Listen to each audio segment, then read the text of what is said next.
Introduction. You have no personality. That each of us has a fixed personality is a myth.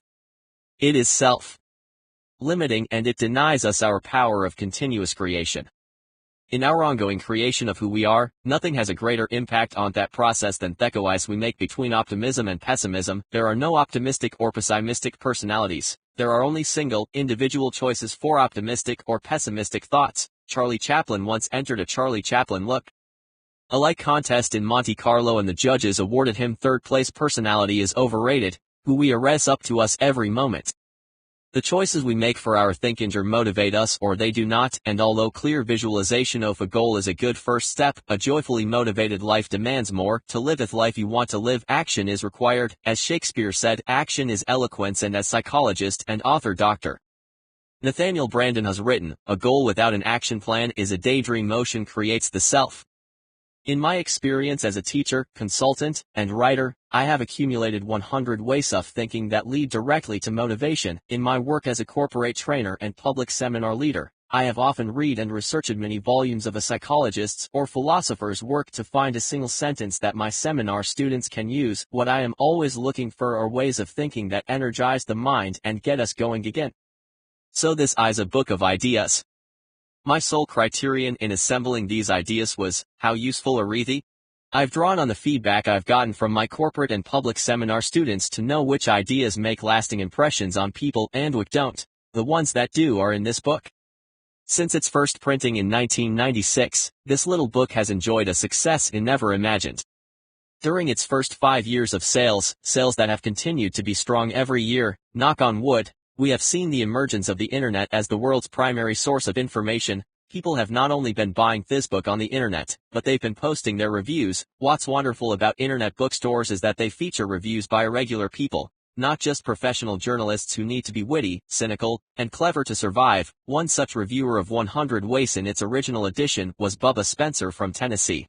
He wrote not Ariel in depth book with many complicated theories about how to improve your life, mostly just good tips to increase your motivation. A should read if you want to improve any part of your life. Bubba gave this book 5 stars, and I am more grateful to him than Tony, professional reviewer. He says I did what I set out to do. Making the simple complicated is commonplace. Making the complicated simple, awesomely simple, that's creativity. Charles Mingus, legendary jazz musician 1. In your deathbed. A number of years ago when I was working with psychotherapist Branden, she put through her deathbed exercise. I was asked to clearly imagine myself lying on my own deathbed, and to fully realize the feelings connected with dying and saying goodbye. Then she asked me to mentally invite the people in my life who were important to me to visit my bedside, one at a time. As I visualized each friend and relative coming in to visit me, I had to speak to them out loud. I had to say to them what I wanted them to know as I was dying. As I spoke to each person, I could feel my voice breaking. Somehow I couldn't help breaking down. My eyes were filled with tears. I experienced such a sense of loss. It was not my own life I was mourning. It was the love I was losing. To be more exact, it was a communication of love that had never been there. During this difficult exercise, I really got to see how much I'd left out of me life, how many wonderful feelings I had about my children, for example, that I'd never explicitly expressed. At the end of the exercise, I was an emotional mess. I had rarely cried that hard in my life, but when those emotions cleared, a wonderful thing happened. I was clear. I knew what was really important, and who really mattered to me. I understood for the first time what George Patton meant when he said, "Death can be more exciting than life." From that day on I vowed not to leave anything to chance. I made up my mind never to leave anything unsaid. I wanted to live as if I might die any moment. The entire experience altered the way I've related to people ever since. And the great point of the exercise wasn't lost on me. We don't have to wait until we're actually near death to receive these benefits of being mortal. We can create the experience anytime we want. A few years later, when my mother lay dying in a hospital in Tucson, I rushed to her side to hold her hand and repeat to her all the love and gratitude I felt for who she had been for me. When she finally died, my grieving was very intense but very short. In a matter of days I felt that everything great about my mother had entered into me and would live there as a loving spirit forever. A year and a half before my father's death, I began to send him letters and poems about his contribution to my life. He lived his last months and died in the grip of chronic illness, so communicating and getting through to him in person wasn't always easy, but I always felt good that he had those letters and poems to read. Once he called me after I'd sent him a Father's Day poem, and he said, Hey, I guess I wasn't such a bad father after all. Poet William Blake warned us about keeping our thoughts locked up until we die. When thought is closed in caves, he wrote, then love will show its roots in deepest hell. Pretending you aren't going to die is detrimental to your enjoyment of life. It is detrimental in the same way that it would be detrimental for a basketball player to pretend there was no end to the game he was playing. That player would reduce his intensity, adopt a lazy playing style, and, of course, end up not having any fun at all. Without an end, there is no game. Without being conscious of death, you can't be fully aware of the gift of life, yet many of us, including myself, keep pretending that our life's game will have no end. We keep planning to do great things someday when we feel like it. We assign our goals and dreams to that imaginary island in the sea that Dennis Waitley calls someday I'll. We find ourselves saying, someday I'll do this and someday I'll do that, confronting our own death. Thus they've to wait until we run out of life. In fact, being able to vividly imagine our last hours on our deathbed creates a paradoxical sensation, the feeling of being born all over again, the first step to fearless self-motivation. People living deeply, wrote poet and diarist Anais Nin, have no fear of death, and as Bob Dylan has sung, he was not busy being born is busy dying too. Stay hungry. Arnold Schwarzenegger was not famous yet in 1976 when he and I had lunch together at the Doubletree Inn in Tucson, Arizona. Not one person in the restaurant recognized him. He was in town publicizing the movie Stay Hungry, a box office appointment he had just made with Jeff Bridges and Sally Field. I was a sports columnist for Thetchucks and Citizen at the time, and my assignment was to spend a full day, one-on-one, with Arnold and write a feature story about him for our newspaper's Sunday magazine. I, too, had no idea who he was or what he was going to become. I agreed to spend the day with him because I had to. It was an assignment, and although I took to it with an uninspired attitude, it was one I'd never forget. Perhaps the most memorable part of that day with Schwarzenegger occurred when we took an hour for lunch. I had my reporter's notebook out and was asking questions for his story while we ate. At one point I casually asked him, now that you have retired from bodybuilding, what are you going to do next? And with a voice as calm as if he were telling me about some mundane travel plans, he said, I'm going to be the #1 box office star in all of Hollywood. Mind you, this was not the slim, aerobic Arnold we know today. This man was pumped up and huge, and so for my own physical sense of well-being, I tried to appear to find his goal reasonable. I tried not to show my shock and amusement at his plan. After all, his first attempt at movies didn't promise much, and his Austrian accent and awkward monstrous build did suggest instant acceptance by movie audiences. I finally managed to match his calm demeanor, and I asked him just how he planned to become Hollywood's top star. It's the same process I used in bodybuilding. He explained what you do is create a vision of what you want to be, and then live into that picture as if it were already true. It sounded ridiculously simple, too simple to mean anything, but he wrote it down, and I never forgo it. I'll never forget the moment when some entertainment TV show was saying that box office receipts from his second Terminator movie had made him the most popular box office draw in the world. Was he psychic? Or was there something to his formula? Over the years I've used Arnold's idea of creating a vision as a motivational tool. I've also elaborated on it in my corporate training seminars. I invite people to notice that Arnold said that you create a vision. He did not say that you wait until you receive a vision, you create one. In other words, you make it up. A major part of living a life of self-motivation is having something to wake up for in the morning, something that you are up to in life so that you will stay hungry. The vision can be created right now, better now than later. You can always change it if you want, but don't live a moment longer without one. Watch what being hungry to live that vision does to your ability to motivate yourself. 3. Tell yourself a true. Remember when my then 12-year-old daughter Marjorie participated in a school poetry reading in which all her classmates had to write a live poem about how great they were. They were supposed to make up untruths about themselves that made them sound unbelievably wonderful. I realized as I listened to the poems that the children were doing a unintended version of what Arnold did to clarify the picture of his future. By lying to themselves they were creating a vision of who they wanted to be. It's noteworthy, too, that public schools are so out of touch with the motivational sources of individual achievement and personal success that in order to invite children to express big visions for themselves they have to invite the children to lie, as it was said in the movie. How do you explain school to a higher intelligence?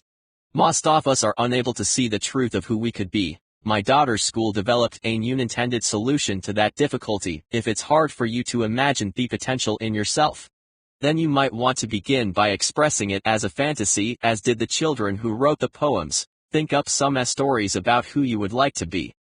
Your subconscious mind doesn't know you're fantasizing. It either receives pictures or doesn't. Soon you will begin to create the necessary blueprint for stretching your accomplishments. Without a picture of your highest self, you can't live into that self. Fake it till you make it. The lie will become the truth. Keep your eyes on the prize. Most of us never really focus. We constantly feel a kind of irritating psychic chaos because we keep trying to think of too many things at once. There's always too much up or on the screen. There was an interesting motivational talk on this subject given by former Dallas Cowboys coach Jimmy Johnson to his football players before the 1993 Super Bowl. I told them that if I laid a 2-by-4 across the room, everybody would walk across it and not fall, because our focus would be that we were going to walk 25 by 4. But if I put that same 2-by-4 10 stories high between two buildings, only a few would make it, because the focus would be on falling. Focus is everything. The team that is more focused today is the team that will win this game. Johnson told his team not to be distracted by the crowd, the media, or the possibility of losing, but to focus on each play of the game itself, just as if it were a good practice session. The Cowboys won the game 52-17. There's a point to that story that goes way beyond football. Most of us tend to lose our focus in life because we're perpetually worried about so many negative possibilities rather than focusing on the 2-by-4. We worry about all the ramifications of falling rather than focusing on our goals. We are distracted by our worries and fears. But when you focus on what you want, it will come into your life. When you focus on being a happy and motivated person, that is who you will be. 5. Learn to sweat in peace. The harder you are on yourself, the easier life is on you, or as they say in the Navy SEALs, the more you sweat in peacetime, the less you bleed in war. My childhood friend Rhett Nichols was the first to show me this principle in action. When we're playing Little League Baseball, we were always troubled by how fast the pitchers threw the ball. We were in an especially good league, and the overgrown opposing pitchers, whose birth certificates we were always demanding to see, fired the ball into us at alarming speeds during the games. 25-26. We began dreading going up to the plate to hit. It wasn't fun. Batting had become something we just tried to get through without embarrassing ourselves too much. Then Rhett got an idea. What if pitches we faced in games were slower than the ones we face every day in practice? Rhett asked. That's just the problem, I said. We don't know anybody who can pitch that fast to us. That's why in the games, it's so hard. The ball looks like an aspirin pill coming in at 200 miles an hour. I don't know anyone who can throw a baseball that fast, said Rhett. But what if it was a baseball? I don't know what you mean, I said. Just then Rhett pulled from his pocket a little plastic golf ball with holes in it, the kind our dads used to hit in the backyard for golf practice. Get a bat, Rhett said. I picked up a baseball bat and we walked out to the park near Rhett's house. Rhett went to the pitcher's mound but came in about 3 feet closer than usual. As I stood at the plate, he fired the little golf ball past me as I tried to swing at it. Ha ha. Rhett shouted. That's faster than anybody you'll face in Little League. Let's get going.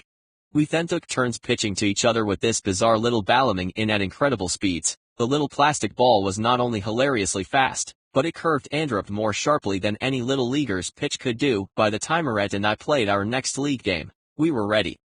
The pitches looked like they were coming in slow motion, big white balloons. 26-27. I hit the first and only home run I ever hit after one of Rhett's sessions. It was off a left-hander pitch seemed to hang in the air forever before I creamed it. The lesson Rhett taught me was one I've never forgotten. Whenever I'm afraid of something coming up, I will find a way to do something that's even harder or scarier. Once I do their thing, the real thing becomes fun. The great boxer Muhammad Ali used to use this principle in choosing his sparring partners. He'd make sure that the sparring partners he worked with before a fight were better than the boxer he was going up against in the real fight. They might not always be better all around, but he found sparring partners who were each better in one certain way or another than his upcoming opponent. After facing them, he knew going into each fight that he had already fought those skills and won. You can always stage a bigger battle than the one you have to face. If you have to make a presentation in front of someone who scares you, you can always rehearse it first in front of someone who scares you more. If you've got something hard to do and you're hesitant to do it, pick out something even harder and do that first. Watch what it does to your motivation going into the real challenge. 6. Simplify your life. Great Green Bay Packers football coach Vince Lombardi was once asked why his world championship team, which had so many multi-talented players, ran such a simple set of plays. It's hard to be aggressive when you're confused, he said.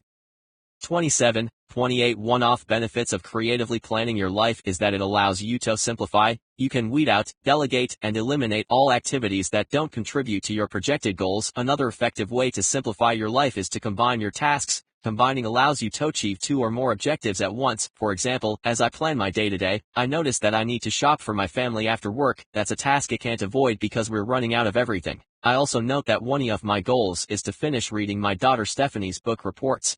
I realize, too, that I've made a decision to spend more time doing things with all my kids, as I've tended lately to just come home and crash at the end of a long day. An aggressive orientation to the day, making each day simpler and stronger than the day before, allows you to look at all of these tasks and small goals and ask yourself, what can I combine? Creativity is really little more than making unexpected combinations. In music, architecture, anything, including your day after some thought, I realize that I can combine shopping with doing something with my children. That looks obvious and easy, but I can't count the times I mindlessly go shopping, or do things on my own just to get them done, and then run out of time to play with the kids. I also think a little further and remember that the grocery store where we shop has a little deli with tables in it. My kids love to make lists and go up and down the aisles themselves to fill the grocery cart, so I decide to read my daughter's book reports at deli while they travel the aisles for food. They see where I'm sitting and keep coming over to update me on what they're recursing.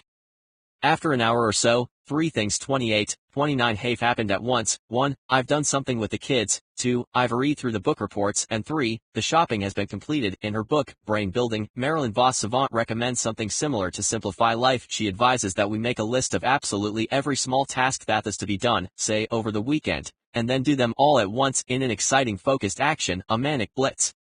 In other words, fuse all small tasks together and make the doing of them one task so that the rest off weekend is absolutely free to create as we wish. Bob Gother, who I will talk about later as the president of Infincom, has the most simplified time management system I've ever seen in my life. His method is this: do everything right on the spot, don't put anything unnecessarily into your future, do it now, so that the future is always wide open. Watching him in action is always an experience. I'll be sitting in his office and he'll mention the name of a person whose company I'd like to take mid-training to in the future. Will you make a note to get in touch with him and let him know I'll be calling? I ask, make a note. He asks in horror. The next thing I know, before I can say anything, Bob's wheeling in his chair and dialing the person on the phone. Within 2 minutes he's scheduled a meeting between the person and me, and after he puts down the phone he says, okay, done, what's next? I tell him I've prepared the report he wanted on training for his service set teams and I hand it to him. You can read it later and get back to me, I offer. Hold on a second, he says, already deeply absorbed in reading the report's content. After 10 minutes or so, 29:30, during which time he's read much of what interests him aloud, the report has been digested, discussed, and filed. It's a time management system like no other. What could you call it? Perhaps, handle everything immediately. It keeps Bob's life simple. He is an aggressive and successful CEO, and as Vince Lombardi said, it's hard to be aggressive when you're confused. Most people are reluctant to see themselves as being creative because of the associate creativity with complexity, but creativity is simplicity. Michelangelo said that he could actually see his masterpiece, the David, in the huge, rough rock he discovered in a marble quarry. His only job, he said, was to carve away what wasn't necessary and he would have his statue. Achieving simplicity in our cluttered and hectic lives is also an ongoing process of carving away what's not necessary. My most dramatic experience of the power of simplicity occurred in 1984 when I was hired to help write television and radio advertisements for Jim Kolb, a candidate for United States Congress running in Arizona's 5th District. In that campaign, I saw firsthand how focus, purpose, and simplicity can work together to create a great result. Based on prior political history, Kolb had about a 3% chance of winning the election. His opponent was a popular incumbent congressman. During a time when incumbents were almost never defeated by challengers in Adadian, Kolb was a Republican in a largely Democratic district, and final strike against him was that he had tried once before to defeat this same man, Jim McNulty, and had lost. The voters had already spoken on the issue. Kolb himself supplied the campaign with its sense of purpose, a tireless campaigner with unwavering 31 principles. He emanated his sense of mission and we all drew energy from him. Political consultant Joe Shumate, one of the shrewdest people I've ever worked with, kept us all focused with consistent campaign strategy. It was the job of the advertising and media work to keep it strong and simple. Although our opponent ran nearly 15 different TV ads, each one about a different issue, we determined from the outset that we would stick to the same message throughout. From the first ad to the last, we basically ran the same ad over and over. We knew that although the district was largely Democratic, our polling showed that philosophically it was more conservative. Kolb himself was conservative, so his views coincided with the voters better than our opponents did. Although the voters weren't yet aware of it, by having each of our ads focused on our simple theme, who better represents you, we gained rapidly in the polls as election night neared. The night-long celebration of Jim Kolb's upset victory brought a huge message home to me: the simpler you keep it, the stronger it gets. Kolb won a close victory that night, but he remains in Congress today, more than 10 years later, and his victory margins are now huge. He has never complicated his message, and has kept his politics strong and simple, even when it looked unpopular to do so. It's hard to stay motivated when you're confused. When you simplify your life, it gathers focus. The more you can focus your life, the more motivated it gets. 7. Look for the lost gold. When I am happy, I see the happiness in others. When I am compassionate, I see the compassion in other 32 people. When I am full of energy and hope, I see opportunities all around me, but when I am angry, I see other people as unnecessarily testy. When I am depressed, I notice that people's eyes look sad. When I am weary, I see the world as boring and inattractive. Who I am is what I see. If I drive into Phoenix and complain, what a crowded, smog-ridden mess this place is, I am really expressing what a crowded, smog-ridden mess I am at that moment. If he had been feeling motivated that day, and full of hope and happiness, I could just as easily have said, while driving into Phoenix, "Wow, what a thriving, energetic metropolis this is." Again, I would have been describing the inner landscape, not Phoenix's, ourself. Motivation suffers most from how we choose to see the circumstances in our lives. That's because we don't see things as they are, we see things as where, in every circumstance, we can look for the gold, or look for the filth, and what we look for, weapons. The best starting point for self-motivation is in what we choose to look for, in what we see around us. Do we see the opportunity everywhere? When I open my eyes in the morning, said Colin Wilson, I am not confronted by the world, but by a million possible worlds. It is always our choice. Which world do we want to see today? Opportunity is life's gold. It's all you need to be happy. It's the fertile field in which you grow as a person. And opportunities are like those subatomic quantum particles that come into existence only when they are seen by an observer. Your opportunities will multiply when you choose to see them. 338. Push your own button. Have you ever peeked into the cockpit of a large airliner as you boarded a plane? It's an impressive display of buttons, levers, dials, and switches under one big windshield. What if, as you were boarding, you overheard the pilot say to the co-pilot, "Joe, remind me, what does this set of buttons do?" If I heard that, it would make it a roof flight for me, but most of us pilot our own lives that way, without much knowledge of the instruments. We don't take the time to learn where our own buttons are, or what they can do. From now on, make it a personal commitment to notice everything that pushes your buttons. Make a note of everything that inspires you. That's your control panel.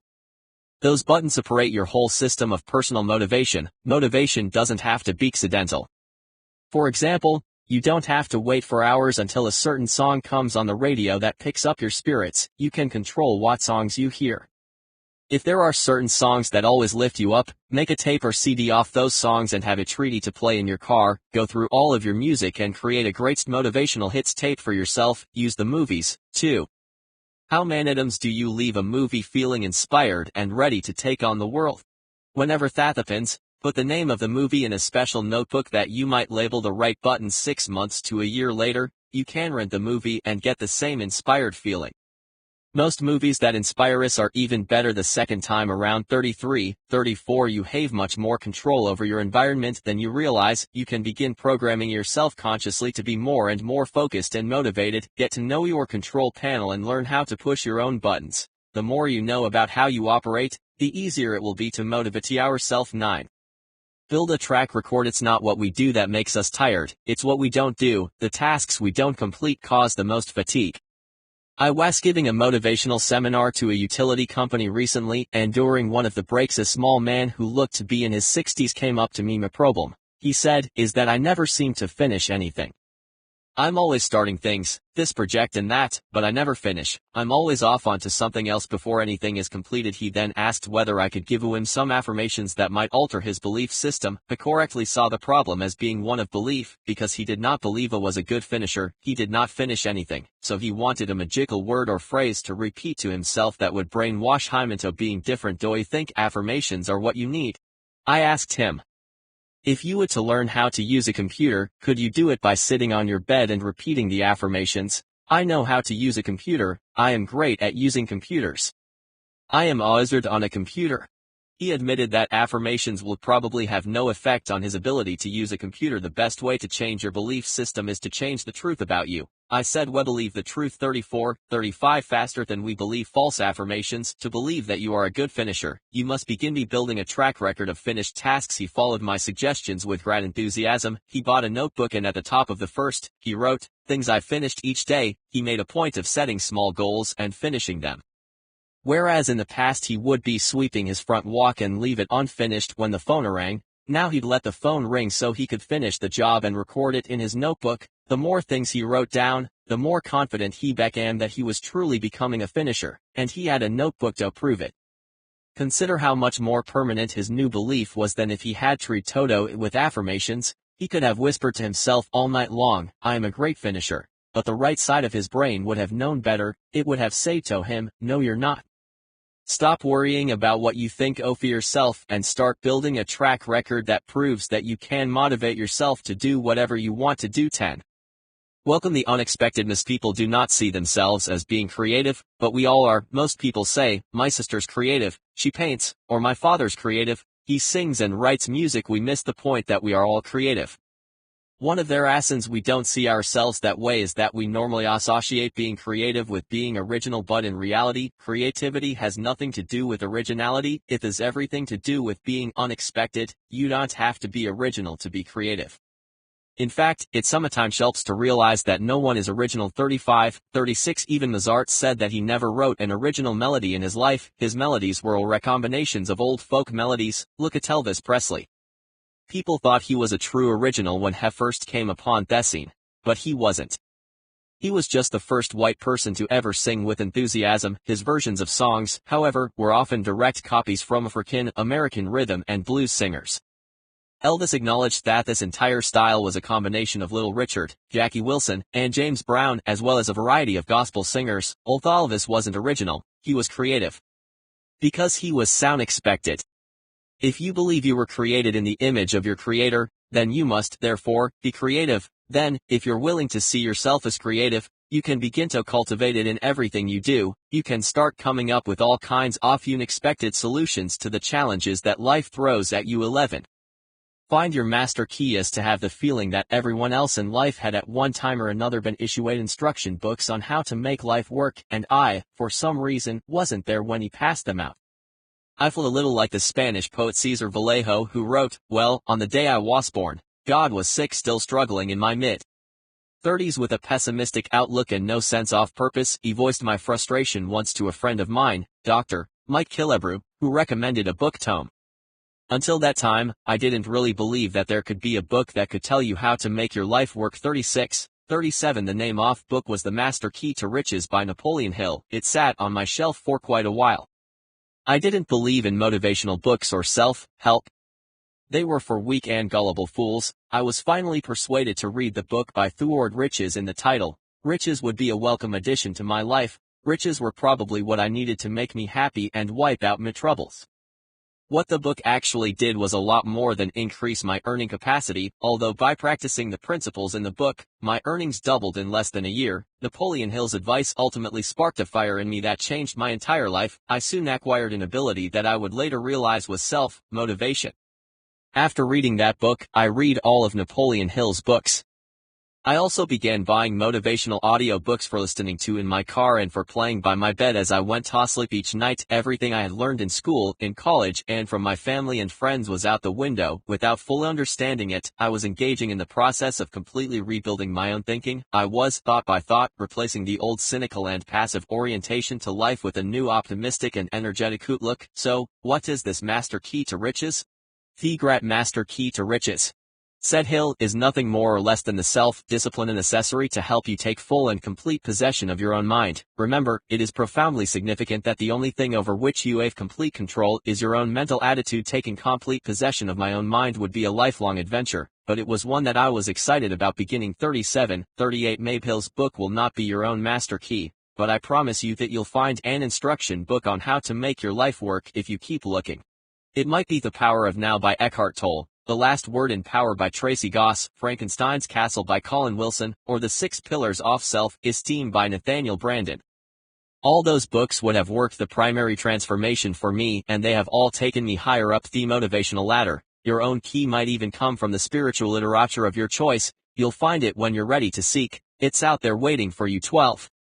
Put-Your library on wheels. The greatest opportunities for motivating yourself today lies in the way you use your drive time. There is no longer any excuse for time in the car to be downtime or frustrating or time that is motivating. With the huge variety of audio tapes and CDs now available, you can use your time on the road to educate and motivate yourself at the same time. When we use your time in the car to simply listen to hip hop or to curse at traffic, we are undermining our own frame of mind. Moreover, by listening to tabloid type news programs for too long a period of time, we actually get a distorted view of life. News programs today have one goal: to shock or sadden the listener. The most vulgar and horrific stories around the state and nation are searched for and found. I experienced this firsthand when I worked for a daily newspaper. I saw how panicked the city desk got if there were no murders or rapes that day. I watched as they tore through wire stories to see if a news item from another state could be gruesome enough to save the front. 39.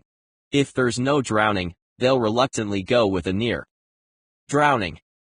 There is nothing wrong with this. It's not immoral or unethical. It feeds the public's hunger for bad news. It's exactly what people want, so, in a way, it is a service. But it reaches its most damaging proportions when the average listener to a car radio believes that all this bad news is a true and fair reflection of what's happening in the world. It's not. It is deliberately selected to spice up the broadcast and keep people listening. It is designed to horrify, because horrified people are a riveted audience and advertisers like it that way. The media have also found ways to extend the stories that are truly horrible, so that we don't hear them just once. If a plane goes down, we can listen all week long as investigators pick through the wreckage and family members weep before the microphones. A week later, playing the last words of the pilots found in the black box on the air extends the story further in theme and time. While we are glued to our news stations, air safety is better than ever before. Literally millions of planes are taking off and landing without incident. Deaths per passenger mile are decreasing every year as the technology for safe flight improves. But is that news? No. And because my seminar schedule requires that I travel a lot by air, I can see up close what so-called news has done to our psyches. Simple turbulence in the air will cause my fellow passengers' eyes to enlarge and their hands to grip their armrests in terror. The negative programming of our minds has had a huge impact on us. If we'd be more selective with how we program our minds while we're driving, we could have some exciting breakthroughs in two important areas: knowledge and motivation. There are now hundreds of 40 audiobook series on self motivation, on how to use the internet, on health, on goal setting, and on all the useful subjects that we need to think about if we're going to grow. As Emerson said, we become what we think about all day long. I first heard that sentence years ago while driving in my car listening to an Earl Nightingale audio program. If we leave what we think about to chance or to a tabloid radio station, then we lose a large measure of control over our own minds. Many people today drive a great deal of the time with motivational and educational audiobooks. It has been estimated that drivers can receive the equivalent of a full semester in college with 3 months' worth of driving. Most libraries have large sections devoted to audiobooks, and all the best and all the current audiobooks are now available on internet booksellers. Are our motivational programs effective? No. Some might not move you at all. That's why it's good to read the customer reviews before buying an audio program over the internet. But there have been so many times when a great motivational audio played in my car has had a positive impact on my frame of mind and my ability to live and work with enthusiasm. A moment stands out in my memory above all others, although there have been hundreds. I was driving in my car one day listening to Wayne Dyer's classic audio series, Choosing Your Own Greatness. At the end of a long, moving argument for not making our happiness dependent on some material object hanging out here in our future, Dyer said, "There is no way to happiness. Happiness is the way." 41 That one thought eased itself into my mind at that moment and never left it. It is not an original thought, but Dyer's gentle presentation, so filled with serene joy and so effortlessly spoken, changed me in a way that no ancient volume of wisdom ever could have. That's one of the powers of the audiobook form of learning. It simulates an extremely intimate one-on-one experience. Wayne Dyer, Marianne Williamson, Caroline Mice, Barbara Sayre, Tom Peters, Nathaniel Brandon, Earl Nightingale, Alan Watts, and Anthony Robbins are just a few motivators whose tapes have changed my life. You'll find your own favorites. You don't have to find time to go read at the library. Forget the library. You are already driving in 13. Definitely plan your work. Some of us may think we're too depressed right now to start on a new course of personal motivation, or we're too angry, or we're too upset about certain problems. But Napoleon Hill insisted that that's the perfect time to learn one of life's most unusual rules. There is one unbeatable rule for the mastery of sorrows and disappointments, and that is the transmutation of those emotional frustrations through definitely planned work. It is a rule which has no equal. Once we get the picture of who we want to be, definitely planned work is the next step on the path. Definitely planned work inspires the energy of purpose. Without it, we suffer from a weird kind of attention deficit disorder. We're short on intention. We don't know where we're going or what we're up to. When I was a training instructor at a time management company many years ago, we taught people in business how to maximize time spent on the job. The 41-42 primary idea was this: 1 hour of planning saves 3 hours of execution. However, most of us don't feel we have time for that hour of planning. We're too busy cleaning up yesterday's problems that were caused by lack of planning. We don't yet see that planning would be the most productive hour we spend. Instead, we wander unconsciously into the workplace and react to crises again, most of which result from a failure to plan. A carefully planned meeting can take a third of the time that an unplanned free for all takes.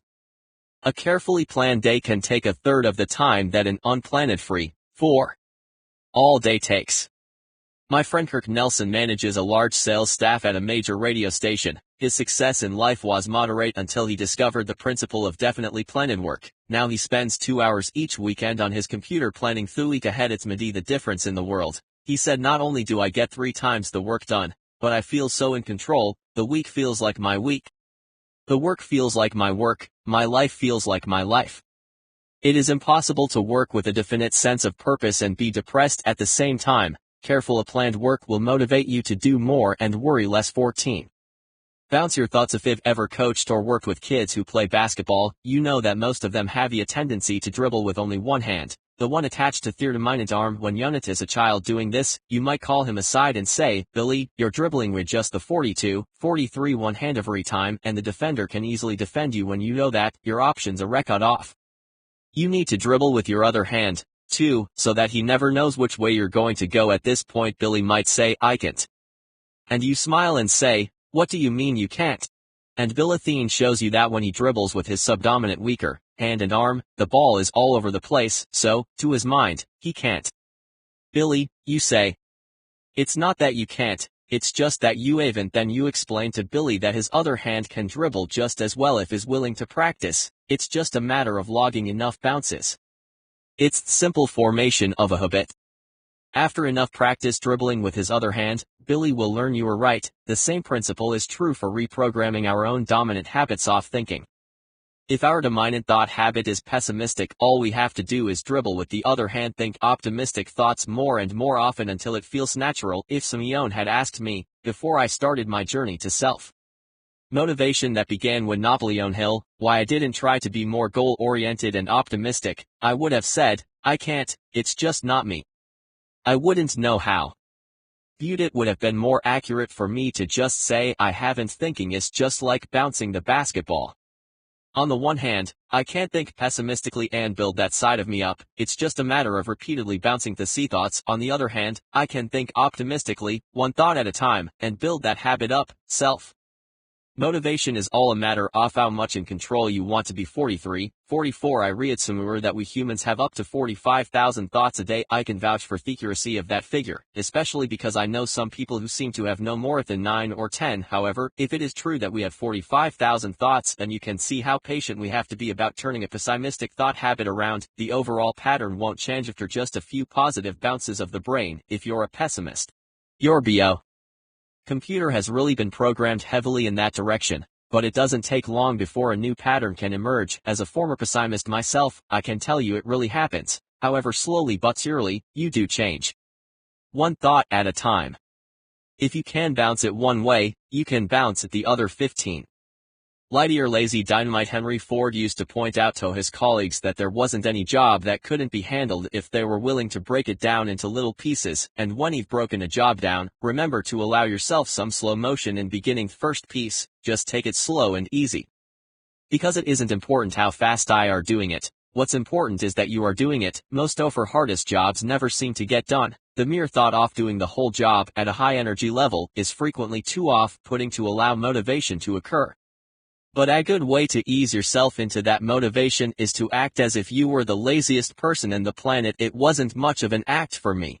By accepting that you're going to do your task in a slow and lazy way. 44-45 There is no anxiety or dread about getting it started. In fact, you can even have fun by entering into it as if you were in a slow motion comedy, flowing into the work like a person made of water. But the paradox is that the slower you start something, the faster you will be finished. When you first think about doing something hard or overwhelming, you are most aware of how you don't want to do it at all. In other words, the mental picture you have of the activity, of doing it fast and furiously, is not a happy picture, so you think of ways to avoid doing the job altogether.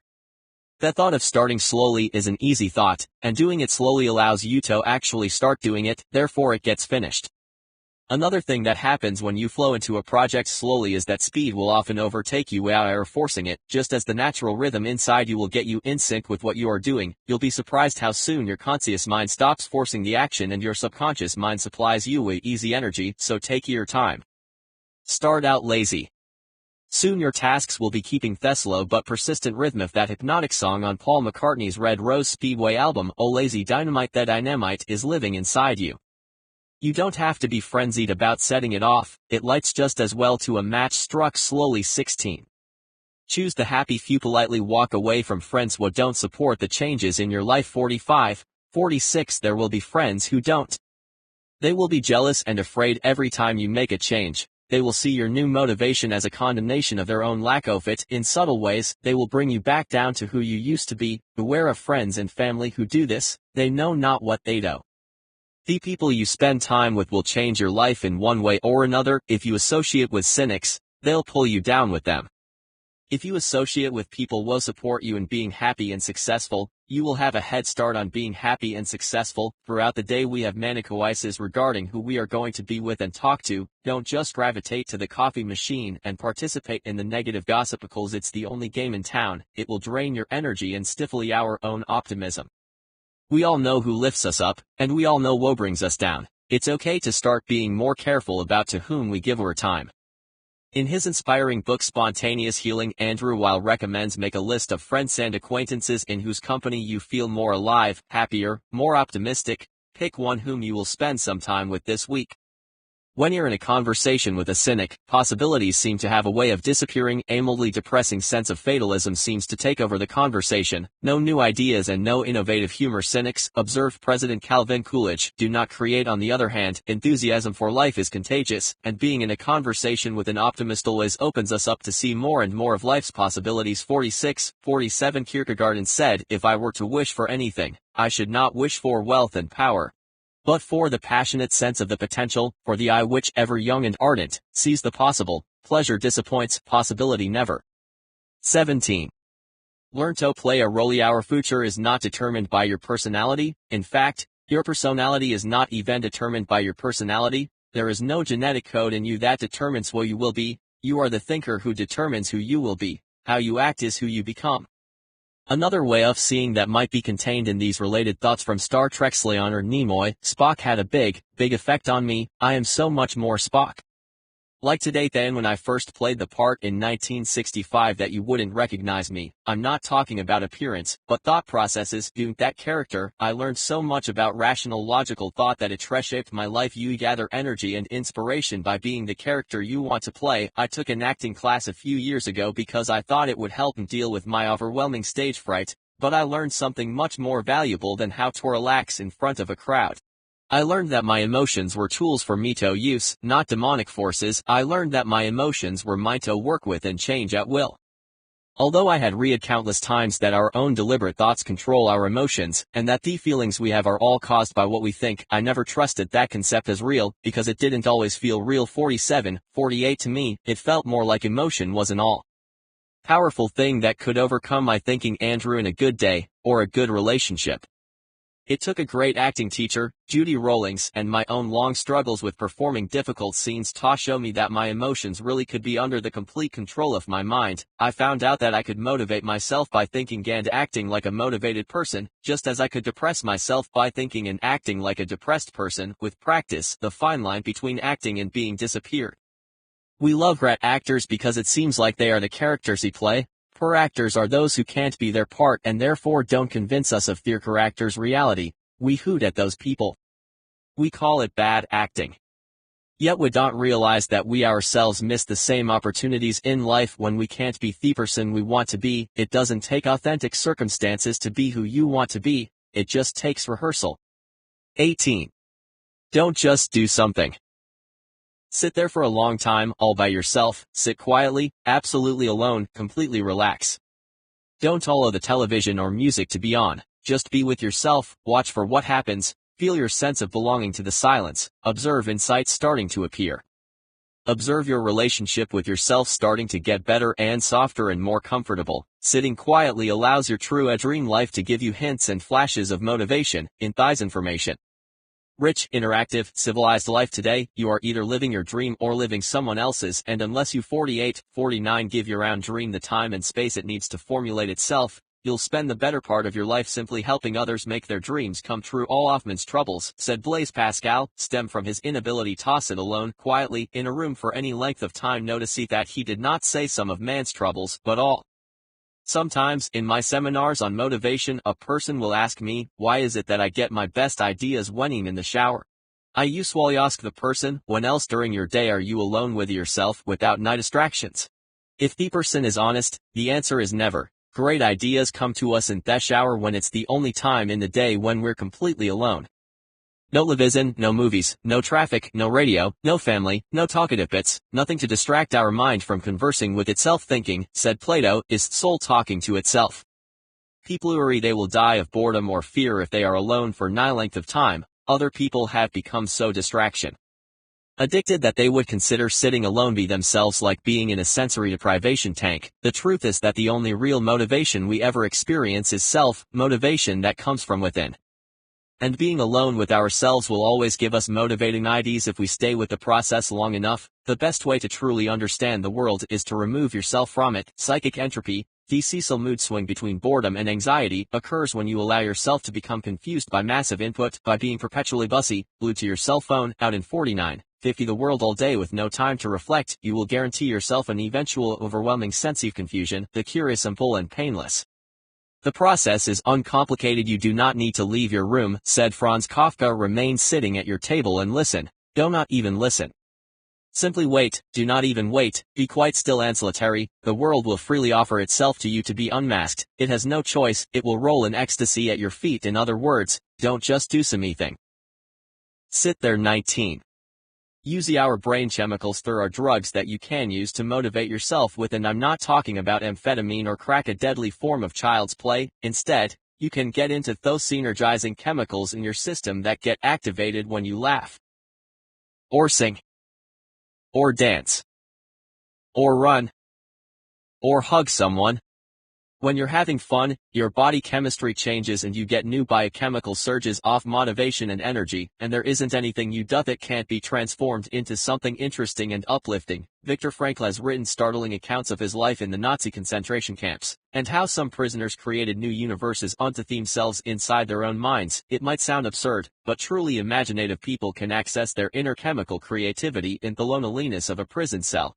Don't keep trying to go outside yourself searching for something that's fun. It's not out there anywhere. It's inside. The opportunity for fun is in your own energy system, your synergy of heart and mind. That's where you'll find it. 51 Pro Football Hall of Famer Fran Tarkenton recommends looking at any task you do as fun. If it's not fun, he says, you're not doing it right. People who get high on marijuana often find they can laugh at anything. The problem with them is that they think this kind of fun is inherent in the marijuana. It's not. The capacity for fun was already there inside of them, the marijuana just artificially opened them up to it. But the physical and psychological price paid for such a drug opening is not worth the high. I wish I didn't know this firsthand, but I do. The price drug users pay is this: fear. Self-esteem suffers because they didn't create the fun they had. They thought the drugs did it for them, so they keep shrinking. The more they use, into greater paranoia and self-disgust. Soon they're using the drug just to feel normal. William Burroughs, a former drug addict and author of Naked Lunch, discovered something that was very interesting and bitterly amusing to him after finally recovering from his addictions. There isn't any feeling you can get on drugs, he said, that you can't get without drugs. Make a commitment to yourself to find the natural highs you need to stay motivated. Start by finding out what it does to your mood and energy to laugh, to sing, to dance, to walk, to run, to hug someone, or to get something done. Then support your experiments by telling yourself that you're not interested in doing anything that isn't fun. If you can't immediately see fun in something, find a way to create it. Once you have made a task fun, you have solved that problem of self-motivation. 51. 5220. Leave high school forever. Most of us feel like we've been left stranded in high school forever, like something happened there that we've never shaken off. Before high school, in our earlier and more carefree childhoods, we were creative dreamers filled with a boundless sense of energy and wonder, but in high school something got turned around. For the first time in our lives, we began fearing what other people were thinking of us. All of a sudden our mission in life became not to be embarrassed. We were afraid to look bad, and so we made a point not to take risks. I'll never forget something that happened to my friend, Richard Schwartz. In high school he is now a respected photographer, and I won't need to ask his permission to tell this story about him. Richard and I were walking home from school one day, and all of a sudden he stopped in his tracks. His face frozen with horror. I looked at him and asked what was wrong. I thought he was about to suffer some kind of seizure. He then pointed down his pants and wordlessly showed me where his belt had missed a loop. I spent the whole day like this. He finally said. It was impossible for him to measure what everybody thought of him as they passed him in the halls. Perhaps seeing the belt and missed a loop, the damage to his reputation was probably beyond repair. That washes school. Today when I give my seminars on motivation, I love the periods when I take questions from the audience, but many times I can see the painfully adolescent looks of self-consciousness on people's faces when they ponder the risk of asking a question in front of the group. 52. 53. This habit of worrying more about what others think of our thoughts than we do about our own thinking usually begins in high school, but it can last a lifetime. It is time to be aware of what we're doing and once again, leave high school. It's time to reach back to those pre-high school days of innocent creativity and social fearlessness, and draw on that former self. By the way, I finally came up with a way to deal with the moments of silence that fill a seminar room. When I ask for questions, I go to the board and make 5 circles.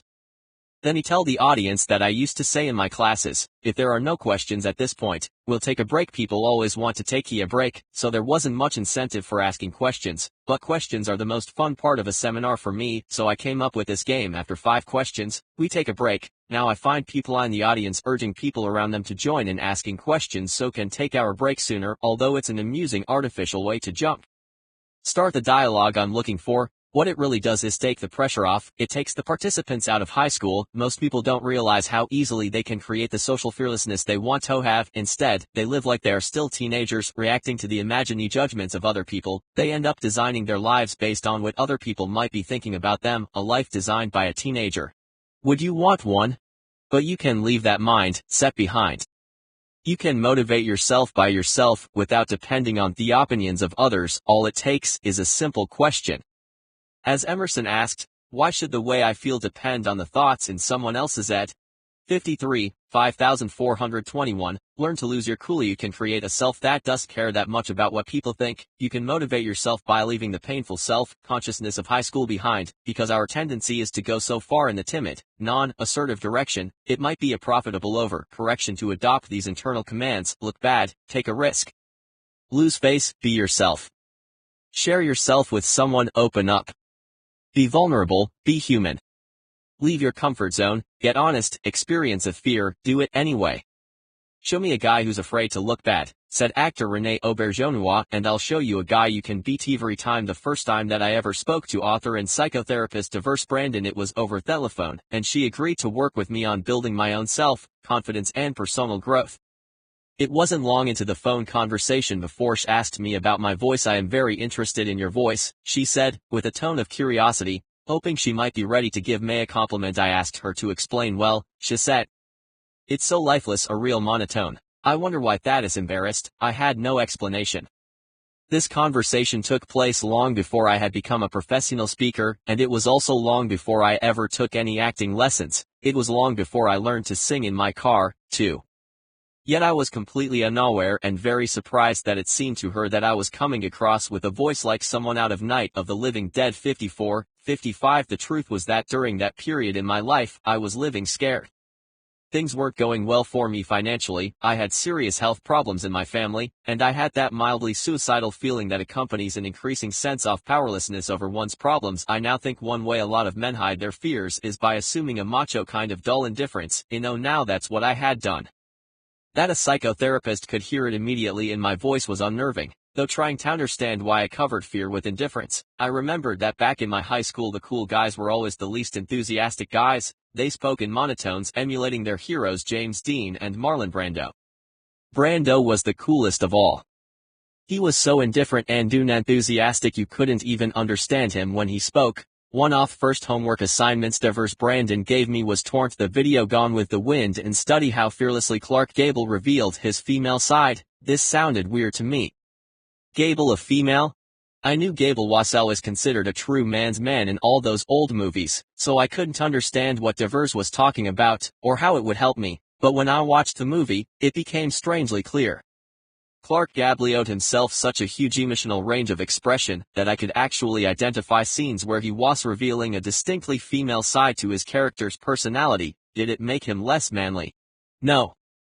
Curiously, it made him more real, and more compelling. From that on, I lost my desire to hide myself behind an indifferent monotonous person. I committed myself to get on the road to creating a self that included 55, 56 a wider range of expression, without a nervous preoccupation with coming off like a mansman. I also started noticing how much we seem to love vulnerability in others but don't trust it in ourselves. But we can learn to trust it just a little at first, then we can build that vulnerability until we're not afraid to open up into an ever-widening spectrum of self-revelation. By losing face, we connect to the real excitement of life. And what if I don't always come off as an indifferent man's man? Frankly, my dear, I don't give a damn. 22. Kill Your Television. My brother used to own a T-shirt store, and one of the most popular shirts for sale said, "Kill Your Television." I bought that T-shirt with a picture of a TV being blown up. It still makes people nervous to look at it when I wear it today. You can actually change your life by turning off your television. Maybe just one evening a week, to start with. What would happen if you stopped trying to find life in other people's shows and let your own life become the show you got hooked in? Cutting down on television is sometimes terrifying to the electronically addicted, but don't be afraid, you can detox slowly. If you're watching too much television and you know it, you might find it useful to ask this one question: which side of the glass do I want to live on?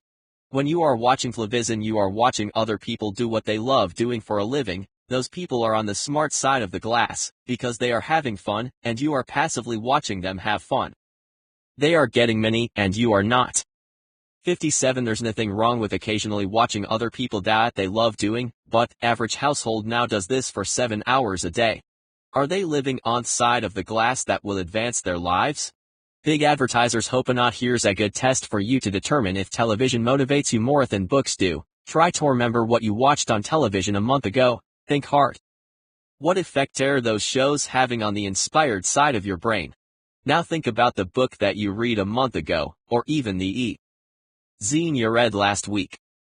Which made a more valuable and lasting impression? Which form of entertainment better leads you in the direction of self-motivation? Today, the growing fascination with going online is an improvement over television, especially if you interact, communicating inside thoughtful chat rooms and sending and receiving mail both grow the brain. Television does the opposite. Groucho Marx once said he found television very educational every time someone turns it in. He said, "I go in the other room to read a book." 23. Break out of your soul cage. Our society encourages us to seek comfort. Most products and services advertised day and night are redesigned to make us more comfortable and less challenged, and yet only challenge causes growth. Only challenge will test our skills and make us better. Only challenge and the self-motivation to engage the challenge will transform us. Every challenge we face is an opportunity to create a more skillful self, so it is up to you to constantly look for challenges to motivate yourself with, and it's up to you to notice when 57, 58 you're buried alive in a comfort zone. It's up to you to notice when you are spending your life, in the image of the poet William Olson, like a flower living under the wind. Use your comfort zones to rest in, not to live in. Use them consciously to relax and restore your energy as you mentally prepare for your next challenge. But if you use comfort zones to live in forever, they become what rock singer Sting calls your soul cages. Break free. Fly away. Experience what the philosopher Fichte meant when he said, being free is nothing, becoming free-ish evenly. 24.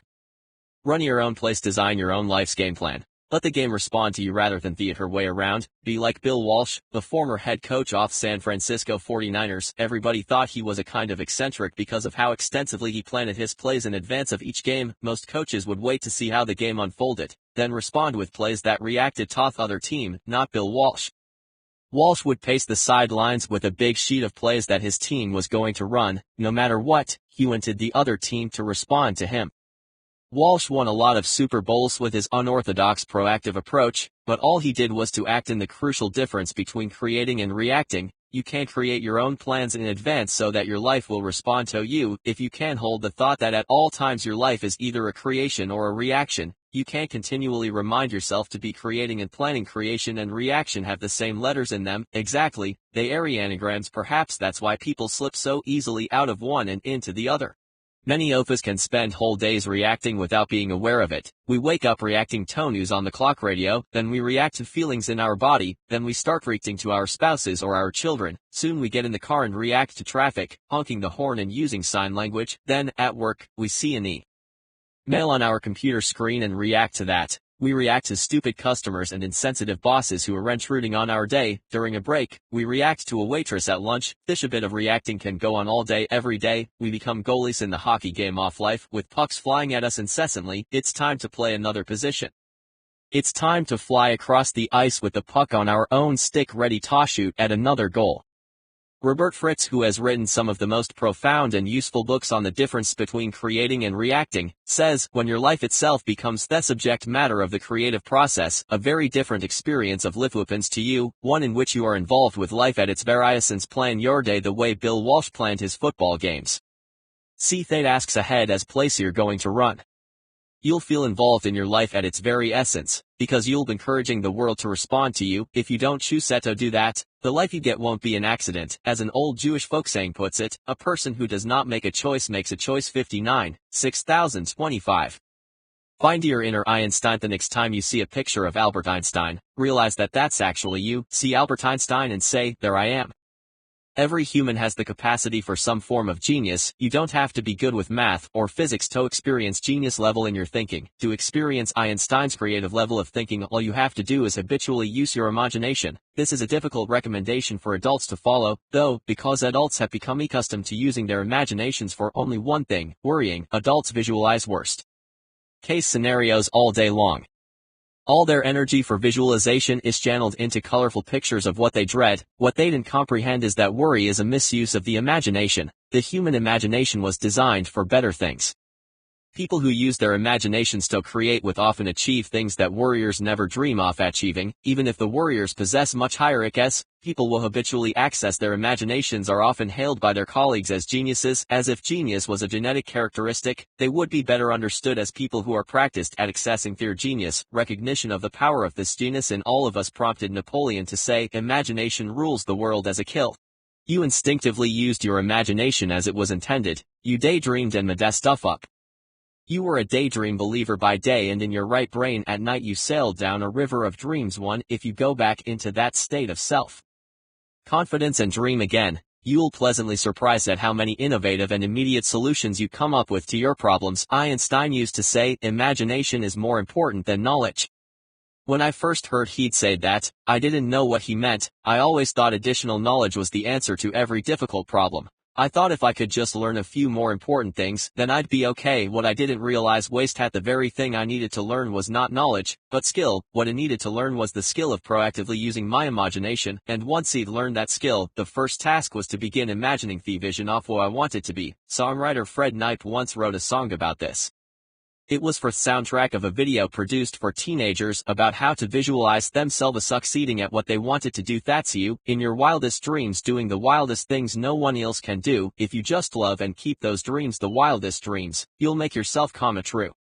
To make ourselves come true, we need to develop the strength to dream. Dreaming, in its proactive sense, is strong work. It's the design stage of creating the future. It takes confidence, and it takes courage.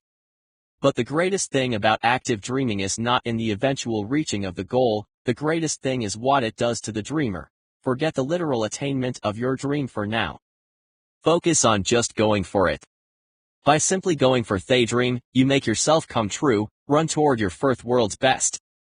Kept secret is that on the other side of your fear there is something safe and beneficial waiting for you. If you pass through even a thin curtain of fear, you will increase the confidence you have in your ability to create your life. General George Patton said, "Fear kills more people than death. Death kills us but once, and we don't even know it. But fear kills us over and over again, subtly at atoms and brutally at others. But if we keep trying to avoid our fears, they will chase us down like persistent dogs.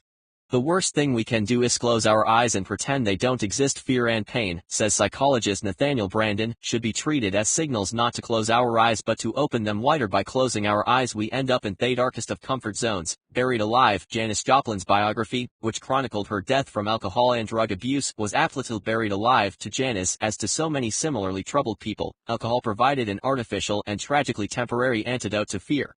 It is no accident that in the old frontier days the nickname for whiskey was false courage. There was a time in my life, not too many years ago, when my greatest fear of all was public speaking. It didn't even help that fear of speaking in front of people was people's number one fear, even greater than the fear of death. This fact once caused comedian Jerry Seinfeld to point out that most people would rather be in the coffin than delivering the eulogy. For me, it ran even deeper than that. As a child I could not give oral book reports. I'd plead with my teachers to let me off the hook. I would offer to do 2, even 3 written book reports if I didn't have to do the oral one. Yet as my life went on, I wanted to be a public speaker more than anything. My dream was to teach people everywhere to learn the ideas that lead to self-motivation, the Ds that I had learned. But how could I ever do this if stage fright left frozen with fear? Then one day as I was driving in Phoenix flipping through the radio stations looking for good music, I accidentally happened upon a religious station where a histrionic preacher was yelling, "Run toward your fear. Run right at it." I asked him to change the station, but it was too late. Deep down I knew that I had just heard something I needed to hear. No matter what station it turned to, all I could hear was that madman's words, "Run toward your fear." The next day I still couldn't get it out of my mind. So I called a friend of mine who was an actress. I asked her to help me get into an acting class she had once told me about. I told her I thought I was ready to overcome my fear of performing in front of people. Although I lived in a high state of anxiety the first weeks of that class, there was no other way around my fear. There was no real way to run from it any longer, because the more I ran, the more pervasive it got. I knew I had to turn around and run toward the fear or I would never pass through it. Emerson said, "The greater part of courage is having done it before," and that soon became true of my speaking in public. Fear of doing it can only be cured by doing it. And soon my confidence was built by doing it again and again. The rush you get after running through the waterfall of fear is the most energizing feeling in the world. If you are ever in an undermotivated mood, find something you fear and do it, and watch what happens. 27. Create the way you're allowed to. Can't create our truest selves without creating relationships in the process. Relationships are everywhere. Relationships are everything. There is no end to a relationship, said the Indian spiritual leader Krishnamurti. There may be the end of a particular relationship, but relationship can never end. To be is to be related. I have trained many corporations with a 4-part seminar series. The first 3 parts are on self-motivation, and the final part is on relationship building. Sometimes CS ask me up front, ahead of the training, if I don't have that ratio off of balance, shouldn't he have more of it be on relationship building? They ask, after all, team building and customer relations are surely more important than self-motivation. I stand by me ratio. We can't relate to others if our relationship with ourselves is poor. A commitment to personal motivation comes first.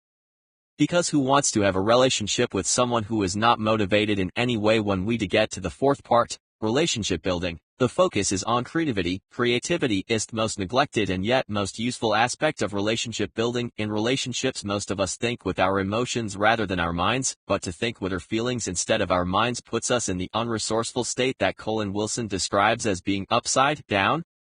When we view relationships as opportunities for creativity, they always get better. When our relationships get better, we are even more motivated. My youngest daughter, Margie, was in 4th grade when a very shy girl in her class accidentally put a large black mark on her own nose with an indelible marker. Many of the kids in the class pointed at her and started to laugh. The little girl was finally reduced to tears of embarrassment. At some point Margie walked over to the girl to give her some comfort. Margie's astonished teacher related this story to me. Impulsively, Margie picked up the marker and marked her own nose, and then handed the marker to another classmate and said, "I like my nose this way, what about you?" In a few moments the entire class had black marks on their noses, and the shy girl who was once crying was laughing. At recess, Margie's class all went out on the playground with marked noses, and they were the envy of the school. Obviously into something unusual and cool. This story is interesting to me because of how Margie used her creativity and her mind instead of her emotions to solve a problem. She elevated herself up into her mind, where something clever could be done. If she had used her feelings to think with, she might have expressed anger at the class for lying at the girl, or sadness and depression. Anytime you take a relationship problem up into the mind, you have unlimited opportunities to get creative. Conversely, when you send a relationship problem down the elevator into the lower half of the heart, you risk staying stuck in the problem forever. This doesn't mean that you shouldn't feel anything. Feel everything, notice your feelings, just and think with them. When there's a relationship problem to be solved, travel up your ladder to the most creative you. You'll soon realize that we create the relationships we have in our lives. They don't just happen. We are each of us angels with only one wing, said the Italian artist Luciano di Crescenzo, and can only fly embracing each other. 28. Try interactive listening. The principle of using interactivity as a creativity builder is not restricted to computer games or chat rooms. Once we become fully conscious of this principle, we can find ways to become more interactive everywhere. We can even make conversations with our family and friends more interactive than they once were. We have certain business associates or family members that we think of as we don't live in sets. As they speak to us, we have a feeling that we already know what you're going to say. This lowers our own consciousness level, and a form of mental laziness sets in. Whereas in the past we might have just passively suffered through other people's monologues, we can now begin introducing more interactivity. In the past we might have punctuated our sleepy listening with meaningless words and phrases, such as exactly and there you go, but we weren't truly listening. But that passive approach shortchanges ourselves and the people we are listening to when we're listened to, wrote Brenda Wayland. It creates us, makes us unfold and expand. Ideas actually begin to grow within us and come to life. The more thoughtful our questions get to be, the more interactive the conversations. Look for opportunities for interactivity to motivate yourself to higher levels of experience. 29. Embrace your willpower. Can tell you how many people have told me that they have no willpower. Do you think the same thing? If you think you have no willpower, you are undermining your own success. Everyone has willpower. To be reading this sentence, you must have willpower. The first step in developing your willpower, therefore, is to accept its existence. You have willpower just as surely as you have life. If Simeon were to put a large barbell weight on the floor in front of you and ask you to lift it and you knew you could not, you would not say I have no strength. You'd say I'm not strong enough. Not strong enough is more truthful language, because it implies that you could be strong enough if you worked at it. It also implies that you do have strength. It is the same with willpower. Of course you have willpower. When you accept that little piece of chocolate cake, it is not because you have no willpower, it is only because you choose not to exercise it in that instance. The first step toward building willpower is to celebrate the fact that you've got it. You've got willpower, just like that muscle in your arm. It might not be a very strong muscle, but you do have that muscle. The second step is to know that your willpower, like a muscle in your arm, is yours to develop. You are in charge of making it strong or letting it atrophy. It is not grown random external circumstances. Willpower is a deliberate volitional process. When I left college to join the Army, one of the reasons I decided to sign up was because I thought it might help teach me to develop my self-discipline. But somehow I had not been aware of the self-discipline. I wanted discipline to be given to me by someone else. I found out in boot camp that others do not give willpower and self-discipline. The drill sergeant might have been persuasive and inspiring, or at times terrifying, but he couldn't make me do anything until I decided to do it. Nothing happened until I generated the will to make it happen. Make a promise to yourself to be clear and truthful about your own willpower. It is always there. 30. Perform your little ritual. See yourself as a shaman or machine man who needs to dance and sing to get the healing started. Make up a ritual that is yours and yours alone, a ritual that will be your own shortcut to self-motivation. As you read through these various ways to motivate yourself, you might have noticed that action is often the key. Doing something is what leads to doing something. It's a law of universe. An object in motion stays in motion. The great basketball player Jack Twyman used to begin each practice session by getting to the court early and taking 200 shots at the basket. It always had to be 200 shots, which counted out, and it didn't matter if he already felt tuned up after 20 or 30 shots, he had to shoot 200.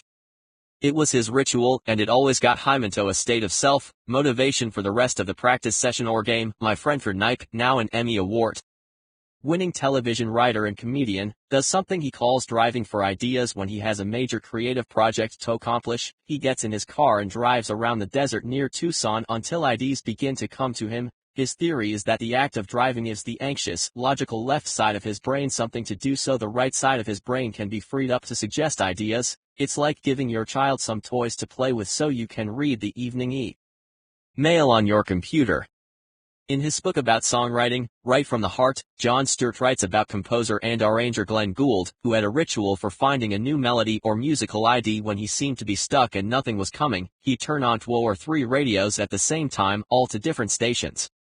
He'd sit and compose his own music while listening to music on the 3 radios. This would short-circuit his conscious mind and free up the creative subconscious. It would overload the left side of his brain so the right could open up and create without judgment. My own ritual for starting self-motivation is walking. Many times in my life I have had a problem that seemed too overwhelming to do anything about, and my ritual is to take the problem out for a long walk. Sometimes I won't come back for hours. But time and again during the course of my walk something comes out of nowhere, some idea for an action that will quickly solve the problem. One-off reasons I think this ritual works for me is that a ritualized action, starting a ritual is taking an action that leads toward finding the solution. The dancing medicine man is already doing something. Make up little rituals for yourself that will act as self-starters. They will have you in action before you feel like getting into action. Rituals always override your built-in hesitation so that you can get yourself motivated in a predictable, controllable way. If you are not a writer or painter or poet, you might be thinking right now that this does no tapely to you, but that's what I would call the creative fallacy.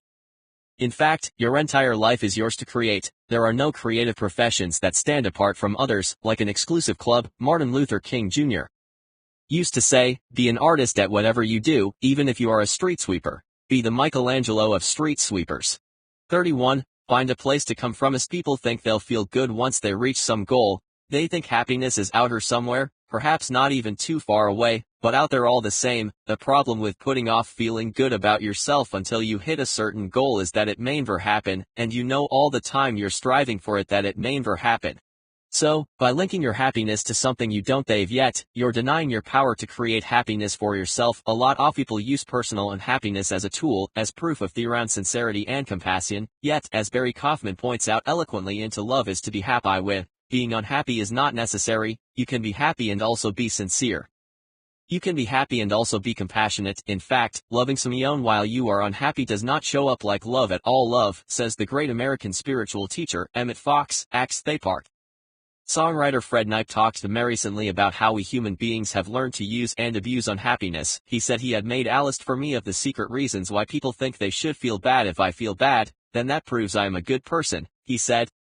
Or, if I feel bad, I am responsible. If I feel bad, I'm not hurting anybody. If I feel bad, it means that I care. Maybe if I feel bad, it proves I'm being realistic and aware. If I feel bad, it means I'm working on something. That list gives us powerful motivation to be unhappy. But as Werner Erhard, personal transformation pioneer, has always taught in his well-known seminars, happiness is a place to come from, not to try to go to. I once saw Larry King interviewing Werner Erhard by satellite from Russia. where Erhard was living and working. Erhard had mentioned that he might be moving back to the United States soon, and Larry King asked him if coming home would make him happy. Erhard paused uncomfortably, because in his view of life nothing makes us happy. He finally said, "Larry, I am already happy. That wouldn't make me happy, because I come from happiness to whatever I do. Your happiness is your birthright.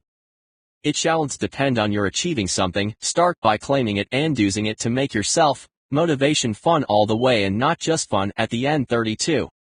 Be our own disciple. So, why do I claim we have no willpower? Is it a misguided desire to protect myself? Is there a secret payoff in saying I have no willpower? Maybe if I absolutely deny the existence of willpower, I am no longer responsible for developing it. It's out of my life. What a relief. But, here's the final tragedy. The development and use of willpower is the most direct access to happiness and motivation that I'll ever have. In short, by denying its existence, I'm shutting my spirit down. Many people think of willpower and self-discipline as something akin to self-punishment. By giving it that negative connotation, they never get enthused about developing it. Butte author William Bennett gives us a different way to think of it. Self-discipline, he notes in the Book of Virtues, comes from the word disciple. When you are self-disciplined, you have simply decided, in matters of the will, to become your own disciple. Once you make that decision, your life's adventure gets more interesting. You start to see yourself as a stronger person. You gain self-respect.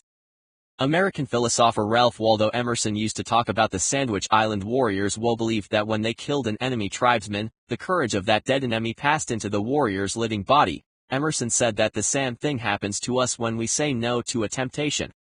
The power of that dead temptation passes into us. It strengthens our will. When we're just a small temptation, we take on a small power. When we're just a huge temptation, we take on huge power. William James recommended that we do at least 2 things every day that we don't want to do, for the very reason that we don't want to do them, just to keep will power alive. By doing this, we maintain our awareness of our own will. 33.